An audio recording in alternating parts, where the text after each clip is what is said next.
The dust hung thick in the Carolina air, shimmering under the late afternoon sun.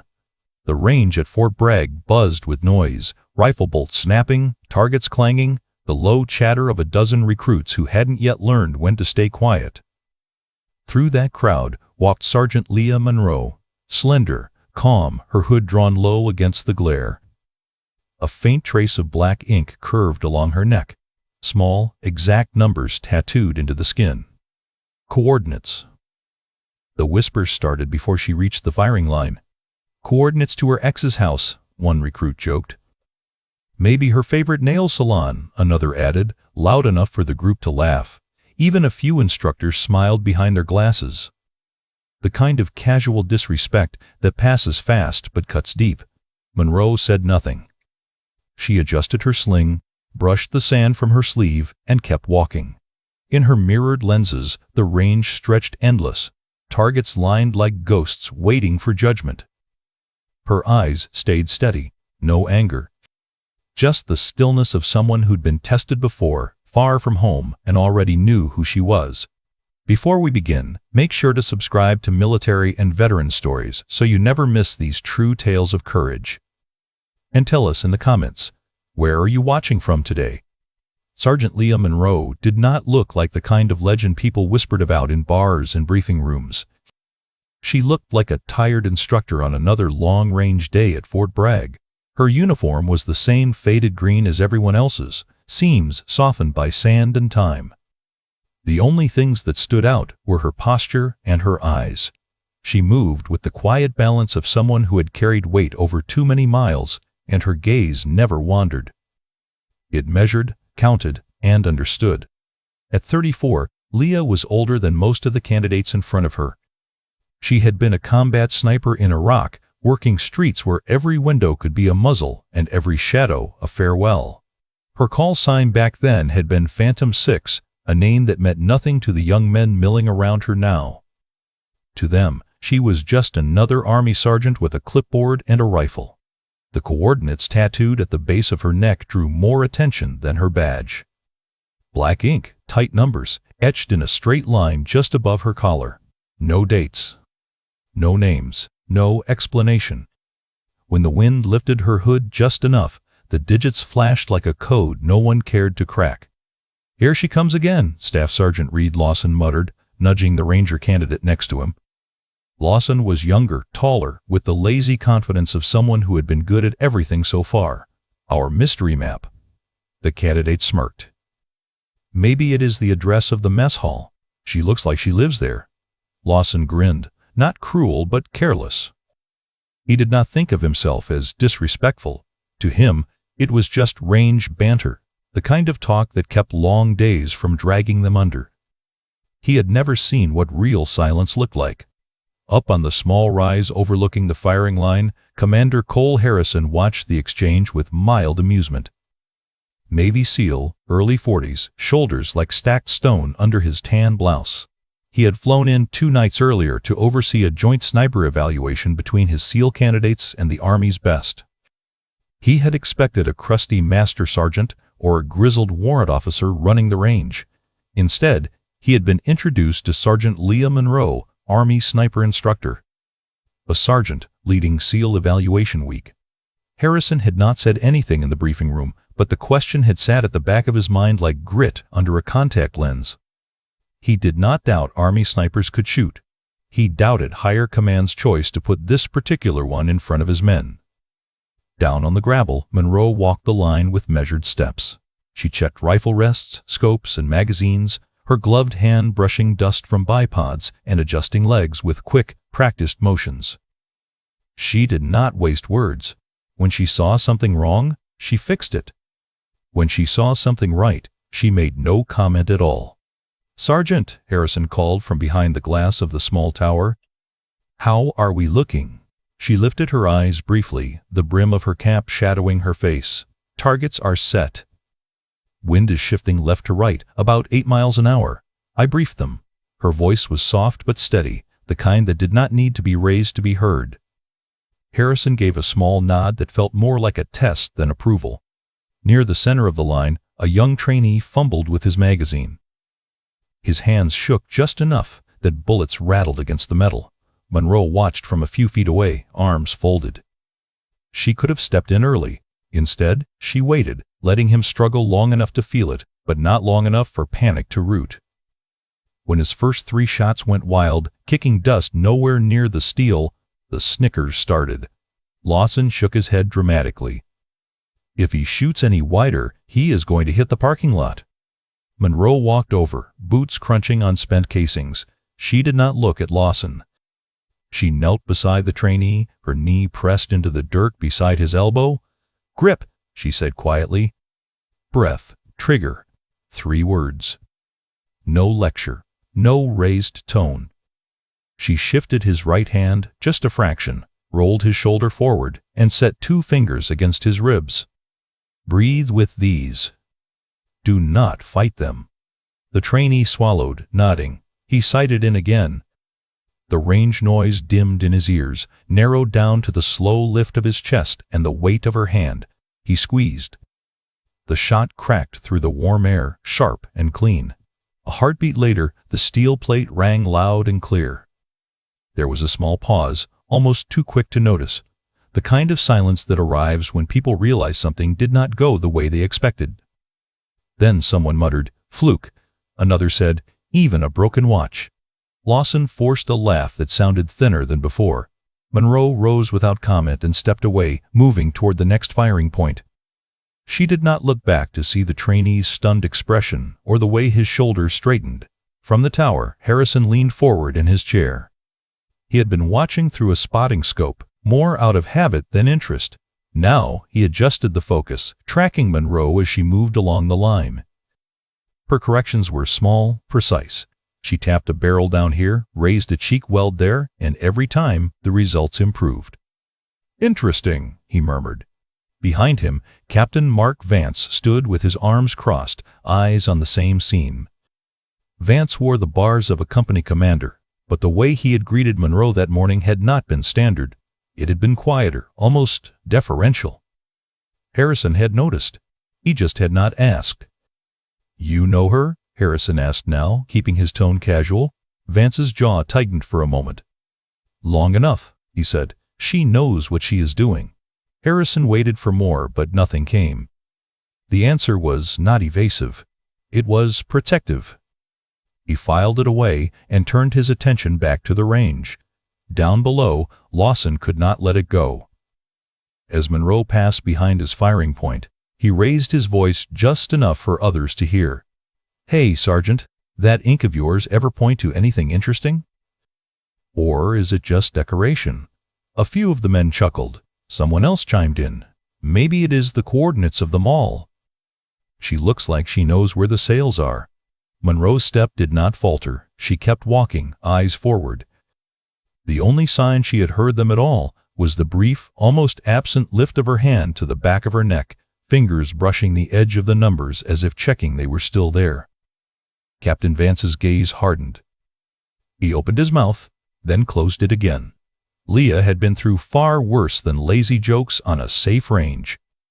She could handle herself. Still, a knot settled in his chest. The rest of the afternoon played out in a rhythm that felt familiar to everyone but Leah. Shots fired. Targets dinged or missed. Commands called. Laughter rising and falling like waves. Through it all, her presence stayed the same, a steady line drawn through noise. She moved with patience that did not push and authority that did not shout. Discipline met disrespect, over and over, and every time she chose the same response. Correct the error. Ignore the ego. Keep the range safe. Most of the men only saw an instructor doing her job. They did not see the way her eyes flicked to every flag for wind, every heat shimmer on the horizon, every small detail that could turn a quiet day deadly if this had been anywhere else. They did not know that there had been a time when those coordinates on her neck were not a joke, but the only thing she had left of someone she loved. They did not know her call sign. Not yet. By late afternoon, the sun dropped low enough to turn the range into a glare of copper light and long shadows. Heat shimmered above the sandbags, blurring the distant tree line. Commander Cole Harrison stood with arms folded at the base of the tower, his voice carrying across the yard. "You can observe from up top, Sergeant. Let the men handle the range." It wasn't a suggestion, it was a dismissal wrapped in courtesy. Monroe's expression didn't change. She gave a simple, "Yes, sir," and climbed the narrow steps to the observation deck. From there she could see everything: the lines of shooters, the gusting wind tugging at flags, the faint mirage bending the air near the steel targets half a mile out. She lifted her binoculars, noting each man's stance, finger discipline, and breathing. Then, over the radio, she offered calm corrections.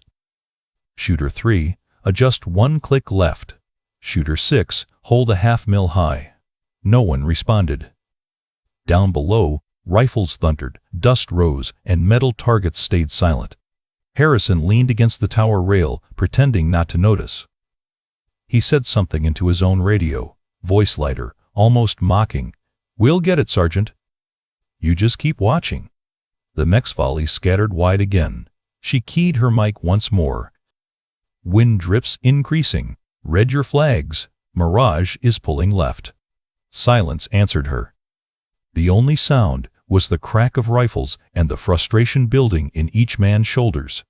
By sunset, the targets looked untouched. Missed rounds had chewed small scars into the berms, but not one solid hit rang across the field. Lawson finally slammed his rifle down. "Maybe next time we let the tattoo girl shoot." The line broke into laughter. It wasn't joyful, it was relief, the kind that hides embarrassment behind noise. Even Harrison cracked a thin smile. Up in the tower, Monroe exhaled slowly. She set the binoculars down, lifted her cap, and rubbed the back of her neck where the tattoo sat. Black ink against pale skin, the one thing no rank or ridicule could erase. Then she descended the tower. The range quieted as her boots touched the gravel. She didn't speak. Didn't look at anyone. Just walked through the haze of dust until she reached Lawson's rifle on the ground. Without a word, she knelt, checked the chamber, and sighted downrange. The world seemed to hold its breath. One squeeze. A single crack split the silence, sharp and effortless. Half a mile away, the steel plate sang, a deep, clear clang that echoed against the hills. Heads turned. Even the wind seemed to pause. Monroe stood, set the rifle back down gently beside Lawson, and looked at him once, steady, expressionless. Then she turned and began walking toward the gear table. The laughter didn't return. Harrison's jaw tightened, pride bruised under the quiet display. "Lucky shot," he said finally, loud enough for everyone to hear. Monroe didn't break stride. "Wind doesn't do luck, sir." The line froze again, half awe, half shame. When she reached the bench, she unloaded the spare rifle and began cleaning it like nothing had happened. Every movement was calm, mechanical, deliberate. The others returned to their stations, shooting again. But now, between every shot, they glanced her way. Harrison watched her through narrowed eyes. There was no arrogance in her posture, no gloating, just focus. That unnerved him more than any display of pride could have. As darkness settled, the range lights flickered on. Targets clanged now, not from chance but from careful corrections, a silent proof that her earlier calls had been right all along, yet not one man said it aloud. Dinner came late. The mess tent buzzed with low voices and the metallic clatter of trays. The smell of instant coffee and reheated rations filled the air. Lawson sat with a group near the projector screen, grinning as someone scrolled through old black-and-white photos of female snipers from past wars. "Look at this. Soviets used to send women to shoot. Guess history repeats itself," one joked. The others laughed. Someone dimmed the lights, making the images glow larger against the tent wall. At a table near the back, Monroe sat alone, quietly eating. She didn't glance up once. Captain Mark Vance, passing by with a cup of coffee, stopped near her table. He looked toward the screen, then back at her. "You good, Sergeant?" he asked softly. She nodded without looking up. "I've seen worse, sir." He hesitated, wanting to say more, then simply replied, "I know," and walked away. The laughter at the other table grew louder, the projector clicking through slides like a metronome of mockery. Every image became another careless jab, another reminder that respect in uniform wasn't guaranteed, even on home soil. Monroe finished her food, folded her napkin, and stood. As she passed the wall, the next image flashed. A woman sniper crouched behind rubble, face half hidden, rifle in her hands. The angle of the photo, the faint scar near the jawline. It was her. For a heartbeat, no one spoke. The realization hadn't hit yet. Then the next slide replaced it, and the laughter started again. She kept walking. Out into the night air, past the tents, toward the empty range still echoing with distant clangs. Above her, stars were beginning to pierce the Carolina sky. She tilted her head up, eyes unreadable, and touched the coordinates on her neck. The mark everyone mocked, but no one understood. Back inside, Harrison watched from the tent doorway. The laughter had faded, but guilt hadn't replaced it yet. He followed her with his eyes until she disappeared into the dark. He didn't know why that image on the wall, the one he'd seen for half a second, felt so familiar. But something in him stirred, a question he didn't want to ask. Tomorrow, he told himself. Tomorrow, he'd find out who Sergeant Leah Monroe really was. Thunder rolled low across Fort Bragg like distant artillery fire. Rain lashed the tin roofs, running in silver streams through the gravel paths between barracks.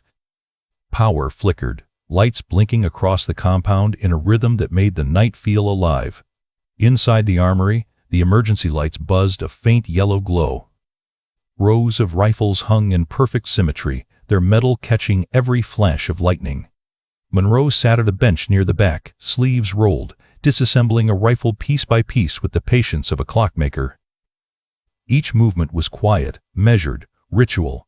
Commander Harrison stood near the far wall, waiting for the generator to stabilize. The wind howled outside, and for the first time that week, the range was silent. His eyes wandered along the display cases that lined the armory. Plaques, commendations, photographs from decades of training history. Then he saw it, a narrow wooden case half hidden under dust, the brass nameplate tarnished and old. He leaned closer. Inside was a single weathered folder labeled in fading ink, Fallujah Phantom 6. For a long moment, he didn't move. The name sat in his head like an echo. He'd heard it once before. Why, years back, during a joint task force rotation in Iraq. A sniper call sign passed around in briefings, whispered with the kind of respect usually reserved for ghosts. He turned slightly. At the far end of the room, Monroe was still at her bench, cleaning the bolt of her rifle. The lightning flashed again, lighting the edge of her profile, calm, distant, focused. Harrison hesitated. "You ever serve overseas, Sergeant?" Monroe didn't look up. "Once or twice." He nodded slowly. "Ever hear of a sniper they called Phantom 6? Her hands paused for just a second, just enough for him to notice, then kept moving. "Can't say I have, sir." She reassembled the rifle, checked the chamber, and placed it back in the rack. The movement was smooth, final. Conversation closed. The power flickered again, plunging them both into brief darkness. When the lights returned, the folder was still there, and Monroe was already walking out into the rain. Harrison stayed behind, staring at that old label. The storm outside masked his thoughts, but the question stayed, what was she hiding? The next morning, the air was clear but heavy with the smell of wet earth. Trainees lined up for morning drills, yawning, stretching, trading jokes that fell flat after the tension of the night before. Monroe passed quietly between them, clipboard under one arm. Captain Mark Vance was coming from the command tent when he saw her. He stopped mid-step, straightened, and, to the surprise of everyone watching, saluted. "Morning, Sergeant." She nodded once. "Morning, sir." Then she kept walking, boots leaving small prints in the damp sand. Lawson blinked, whispering to the man beside him. Did he just salute her? The other shrugged. "She's a sergeant." "He's a captain. He doesn't have to." Lawson frowned. "Then why?" Before he could finish, Vance answered without turning around. His tone was calm, but final. "Some people earn respect different ways." No one spoke after that. From that day forward, a subtle shift began. The mockery didn't disappear, but it lost its weight. Every time Monroe passed, conversations lowered just slightly, as if people were unsure whether to laugh or salute. That afternoon, the sky broke open again, a second storm sweeping across the base. During the downpour, Monroe was seen near the memorial wall, a slab of polished black stone that glistened under the rain. She stood alone, hood pulled low, one hand against the cold surface. Her fingers traced a single engraved name, Corporal Ethan Monroe. A few yards away, Harrison stopped mid-stride when he saw her. The same surname. The same stillness. Lightning cracked overhead, and for a brief flash he could see the numbers inked on her neck, coordinates glistening in the rain. When she lowered her hand, he noticed her thumb stop on one particular set of digits on the wall. Later, when the storm cleared, he'd remember them and check the records. They matched the label on that dusty Fallujah folder. She turned slightly, catching him watching. Their eyes met across the distance, and for once neither spoke. She simply adjusted her hood and walked away, boots splashing through the puddles. Behind her, whispers were already starting among the younger trainees. Who was that name she touched? Her brother, maybe? Why would someone tattoo coordinates of a grave? The rumor spread like smoke, not cruel this time, but curious, uncertain. Words like Iraq, Fallujah, Sniper, and Phantom 6 floated between bunks and hallways. By evening, even Lawson had stopped joking. He just watched her move through the mess tent, quiet and deliberate, every gesture clean, controlled, like someone who'd already been through hell and didn't need to prove anything ever again. Harrison caught Vance outside after dinner. That folder last night, Fallujah, Phantom 6. It's hers, isn't it? Vance didn't deny it. He just looked toward the range lights flickering in the distance. You wanted to know who she is, he said. You're starting to. And before walking off, he added quietly, be careful how you find out. Some stories aren't told because they're too heavy to carry twice. That night, as wind whispered through the compound and the last of the storm faded, the lights in Monroe's quarters stayed on long after the others had gone dark. Inside, she sat at her desk, a folded photo in her hand. Two soldiers standing in desert sand, smiling in sun-faded uniforms. One was her. The other was Ethan. She ran her thumb across the coordinates beneath their boots, the same ones burned into her skin. Outside, the whispers grew into questions, and the questions grew into quiet respect. No one mocked the tattoo anymore. They just wanted to know what it meant, and who, exactly, the woman they'd laughed at really was. The storm rolled back in the next day like it had unfinished business. Dark clouds stacked over the tree line, and the air turned heavy and electric. On the schedule, the last block of training still held its place in black ink, live fire stress simulation, final event for the week. Harrison considered canceling. He stood at the edge of the range, studying the sky, feeling the low rumble under his boots.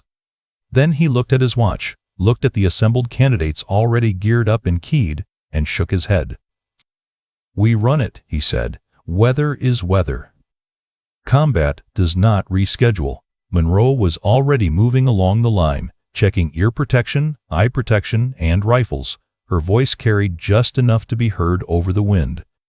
Check your safety. Confirm your target lanes only. No crossfire. If you lose sight, you stop. The simulation was built to mimic chaos without crossing into stupidity. Targets would move, loaded with pop-up silhouettes and shifting steel. Smoke pots would add haze. Loudspeakers would blast recorded small arms fire and shouting. It was meant to rattle nerves, to show who could think with adrenaline pounding their chest. When the first crack of thunder rolled closer, Monroe glanced up, reading the sky the same way she read the flags on a calm day. She walked over to Harrison. We can shorten the run, sir, she said quietly. Hit the key drills and bring them off before the worst of it. He heard the concern in her tone and mistook it for caution. They are training to be special operations, he replied. They can handle a little noise from above. Her jaw tightened, but she simply nodded. Understood. The drill began. Smoke drifted across the range as the first wave of shooters moved through their lanes, engaging targets on command. Loudspeakers crackled to life with simulated incoming fire and shouted orders. Rain started as a fine mist, turning the dirt into slick paste under their boots. At first, it went well. Shots landed. Steel rang. Instructors called corrections over the radios. Monroe hovered near the center, headset on, tracking each lane and checking angles. Her face was calm, but her eyes missed nothing. Then lightning hit. It struck somewhere beyond the berm, close enough that the flash turned the world white for a heartbeat. The thunder followed instantly, a violent crack that rattled chests and sent a shock through the entire line. One of the trainees, a former infantryman who had seen his own share of roadside blasts, froze mid-stride. The sound did not register as thunder in his mind. It became something else entirely. His rifle dropped low, his eyes emptied, staring past the targets into a memory no one else could see. He collapsed to his knees, hands over his head, gasping, "Incoming, incoming," over and over. The radios erupted. Someone shouted that a shooter was down. Another voice demanded to know who had fired out of lane. Harrison tried to sort it, barking into his headset, "Maintain formation, stay on your targets. Keep moving." But the storm did not care about his orders. The wind kicked up hard, driving rain sideways. Another bolt of lightning lanced across the sky, followed by another crack of thunder. One trainee flinched and swung his muzzle too far right. An instructor grabbed the barrel, forcing it down, shouting for a ceasefire that half the line did not hear. In seconds, situational awareness began to fray. Harrison's attention jumped from one crisis to another. The radios filled with overlapping reports. Someone yelled about a near muzzle sweep. Another demanded a medic for the panicked trainee now curled in the mud, shaking. The simulation they had built to mimic chaos had become something dangerously close to the real thing. Monroe watched all of it happen at once. She saw the eyes losing focus, the fingers tightening too hard on triggers, the instructors trying to be everywhere at the same time. Something inside her settled. She stepped forward into the rain, lifted her headset mic, and let years of combat harden her voice. "All stations, this is Monroe," she called, tone sharp and controlled. "Cease fire. Repeat, cease fire, cease fire. Safety's on, muzzles down. Instructors, confirm."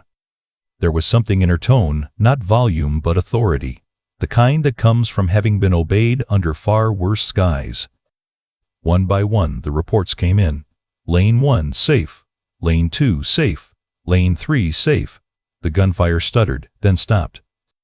The speakers still crackled with simulated chaos, but her voice cut through it like a clean shot.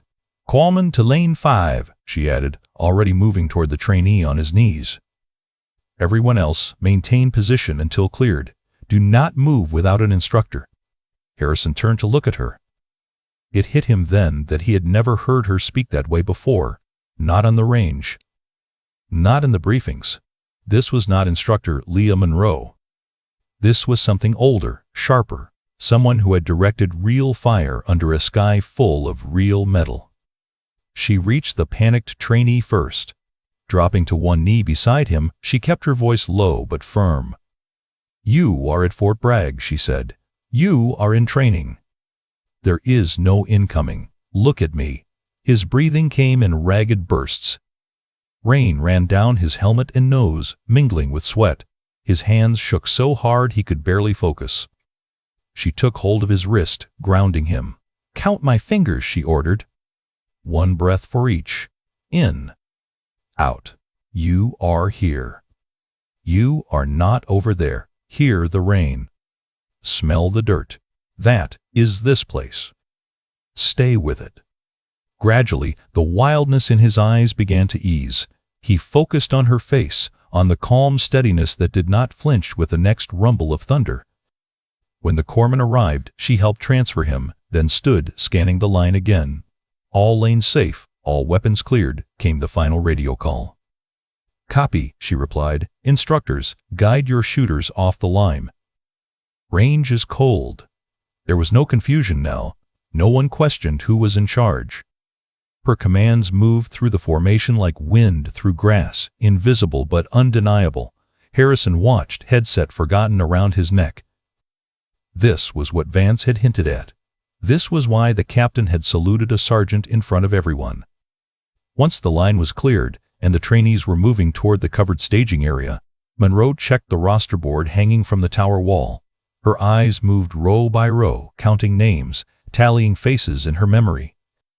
One was missing. "Where is Carter?" she asked. An instructor frowned. "He was in lane 8. He came off the line." She scanned the groups again. No Carter. No lanky frame, no nervous fidget with his chin strap. The rain pounded harder, turning the range into a gray curtain. Beyond the berms, visibility dropped to almost nothing. "He is not here," she said. There was no panic in it, just fact. He left his position. "I am going," Harrison stepped in. "We will send a team. By the time you assemble one, he could be halfway to the tree line," she replied. "He has combat history. Lightning plus live fire plus old memories is a bad equation. He could be hiding, or worse, moving blind. I know how they think when it hits like that." He hesitated for only a second. Then he nodded. "You go. Take a radio." She grabbed a handheld set, secured her hood, and stepped back out into the storm. From under the tower awning, Harrison lifted his binoculars and tried to track her. Wind drove sheets of rain across the field, obscuring everything beyond the first set of berms. She moved low and fast, cutting between cover points with the instinct of someone who had done it under actual fire. She checked behind the first berm. Nothing. She signaled back toward the tower, though he could barely see her hand. Then she pushed on, boots slipping in the mud, uniform soaking through in seconds. At the second berm, she found him. Carter was huddled against the packed earth, helmet off, eyes squeezed shut. His hands were clamped over his ears, shoulders shaking. Whatever the lightning had opened in him was still roaring too loud to let reality through. Monroe did not approach from directly in front of him. She circled, coming into his peripheral vision slowly, hands visible, posture low and non-threatening. "Carter," she called over the rain. "It is Sergeant Monroe. You are at Bragg. Look at me." He flinched at her voice, then blinked, trying to focus. "Listen," she continued. "There is no fire. No blast. Just rain. Feel it. That is now. The rest is memory. Do not let it drag you back. I need you here." He swallowed, choked, and nodded in tiny jerks. She stepped closer, took hold of his harness, and hauled him up. He was dead weight at first, then gradually began to stand on his own legs. Together, they moved back across the field. Every few steps his knees threatened to give, and every time she tightened her grip and pulled him forward. Mud soaked her pants, water ran down her sleeves and under her collar, past the coordinates etched into her skin. From the tower, Harrison watched through blurred glass and fogged lenses. The details were lost, but the picture was clear enough, one figure hauling another through the storm, refusing to let him fall. Alone on a range that suddenly seemed a lot closer to a place he had only seen on grainy drone feeds. By the time they reached the staging area, Carter's breaths had steadied. Monroe guided him to a bench, handed him off to the corpsman again, and only then let herself exhale. No one applauded. No one cracked a joke. They just watched. Later, in the gear room, the storm's roar faded to a steady drum against the metal roof. Trainees and instructors hung wet vests, laid out rifles to dry, and tried to shake off what had just happened. Monroe stood at a small table near the back, peeling off her soaked uniform top. Underneath, her tan undershirt clung to her skin, darkened by rain. She rolled up one sleeve to wring out the water, and that was when Lawson saw them. Faint, pale lines along her forearm. Not clean scars from a knife or accident. Clustered, irregular marks that followed no neat surgeon's pattern. The kind that came when metal and heat and debris met flesh in an instant no one forgets. He stared, mouth half open. That is shrapnel, isn't it?" he asked quietly. She glanced at him once, then at her arm. Her expression did not change. "Old business," she said. "Rifle, Lawson. Focus on what is in your hands." He swallowed and picked up his weapon, but his usual swagger was gone. The word "tattoo girl" died somewhere in his throat and never found its way out again. Around the room, the mood shifted. No one had heard the full story. They did not know what those scars meant, or why a folder with her call sign sat gathering dust in the armory. But they had seen her today, taking command when others faltered, dragging one of their own out of the storm, carrying weight she never talked about. Respect began to move in quietly, like the rain easing off after a long night. They still did not know who Sergeant Leah Monroe really was, but for the first time, they understood one thing clearly: whatever those coordinates on her neck marked, it was not decoration. It was survival, carved into skin and carried into every room she walked through. 2 days later, the clouds cleared as if the storm had never existed. The air hummed sharp and still over the desert simulation course, a manufactured wasteland of wind-blown sand, rusted vehicles, and distant targets that shimmered in the sun. It was the last day of Sniper Evaluation Week. Everyone felt it. The silence before the first shot wasn't peace, it was pressure. Monroe stood in the control tower, hood up, headset snug against her ears. Her voice over the radio was even, steady. "Range is hot. Begin first sequence." Below, Commander Cole Harrison led the line of shooters, SEALs, Rangers, and a handful of Marines, through a course built to test precision under fatigue. Each shooter had to track and hit moving steel targets across the open stretch, accounting for wind, glare, and shifting elevation. At the far end of the course, a small convoy of Humvees idled quietly, engines ticking in the heat. Beside them stood Admiral James Porter, visiting without warning that morning. His silver insignia caught the sunlight, and the entire range had straightened when he arrived. Even Harrison had swallowed hard before greeting him. Porter said little. He simply folded his arms and watched. Round after round cracked through the dry air. Steel rang in uneven rhythm. When Harrison's turn came, he stepped forward confidently. His rifle was custom-tuned, his stance practiced. He wanted this to be the final impression, proof that the SEALs still set the standard. "Shooter 1 ready," he said. "Copy," Monroe replied from the tower. "Target sequence 3, on your mark." He drew a breath, lined up on the first moving target, and squeezed. The rifle barked and jammed. A sharp click, no recoil. He blinked, tried to clear it, worked the bolt, nothing. Sand had fouled the action. The other shooters glanced his way. The Admiral's eyes narrowed slightly. Harrison's pulse spiked. His reputation, his control, his image, all slipping in the seconds it took for him to fumble with the weapon. In the tower, Monroe was already moving. She dropped the headset, vaulted down the steps 2 at a time, and crossed the range without a word. Dust swirled around her boots. The line of trainees stepped back instinctively as she passed. When she reached Harrison, she knelt beside him and took the rifle with quiet authority. "May I, sir?" He hesitated, then nodded, stepping aside. Monroe pulled the bolt assembly free in one motion, tapped it clean, and reseated it with a practiced click. She checked the chamber, shouldered the weapon, and sighted in on the moving target. For the first time all week, she pulled her hood down. Her braid caught the wind.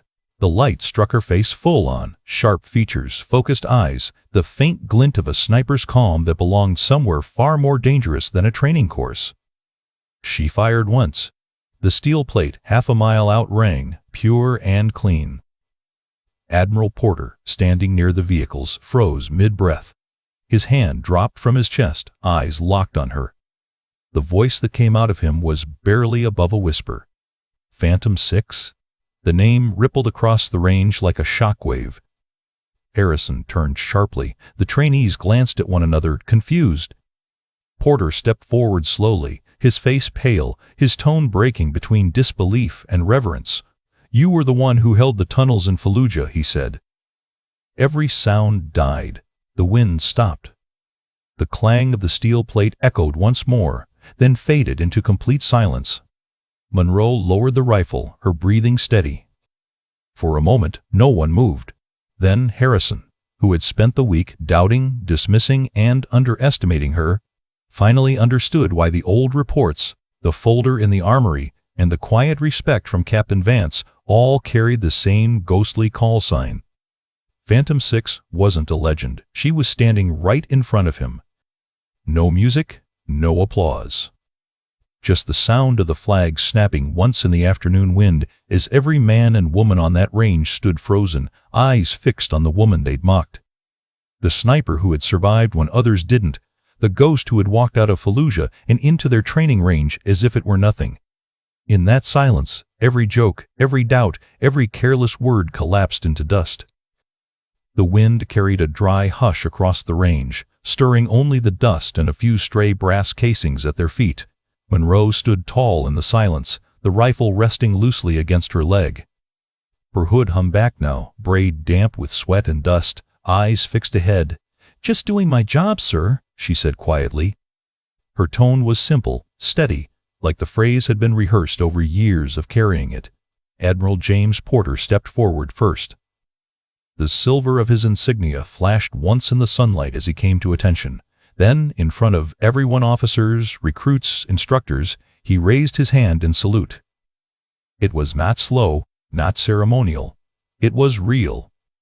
The air around them seemed to still again. Commander Harrison blinked, stunned. For a heartbeat, he didn't move. Then he did the only thing that made sense. He followed suit, palms slicing the air in sharp respect. One by one, the others joined him. Staff Sergeant Lawson, the same man who had once joked about her tattoo, standing rigid now, hand trembling as he saluted the woman who had just shattered every false assumption they'd held. No one spoke, no applause. Just the quiet rhythm of breathing and the faint metallic hum of rifles cooling in the afternoon heat. Porter lowered his hand but didn't step back. His voice carried across the range, roughened by memory. "You all laughed at that tattoo," he said.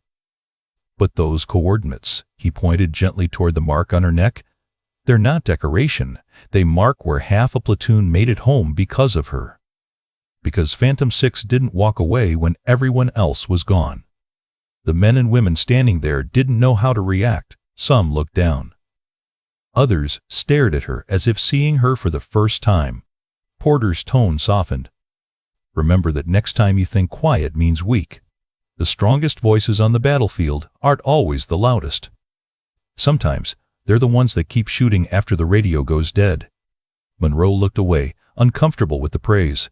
Her fingers brushed the rifle stock, grounding herself in something familiar, something that didn't need words. "Let's finish the course," she said simply. Porter smiled faintly, just a flicker, and gave a nod. The line reset. Targets rotated back into place. Dust hummed low across the course as each man and woman stepped forward to shoot again, this time under her instruction.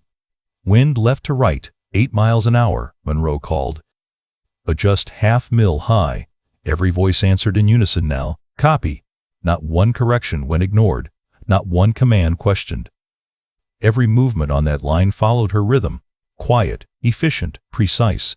The sound of each rifle felt coordinated, almost reverent. From the tower, the scene no longer looked like training. It looked like trust. When the final target fell, Monroe gave the order to clear weapons and stand down.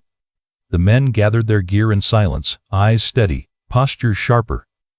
They had walked onto this range, mocking a tattoo, and walked off knowing it marked a battlefield they could never imagine surviving. As they dismissed, Admiral Porter approached one last time. "You taught them more than marksmanship," he said. She nodded, eyes on the horizon. "I just taught them to listen." Behind her, Harrison stood with Lawson. Neither spoke. Both men straightened their backs just a little more, like something invisible had settled on their shoulders. The kind of weight that changes how you carry a uniform forever.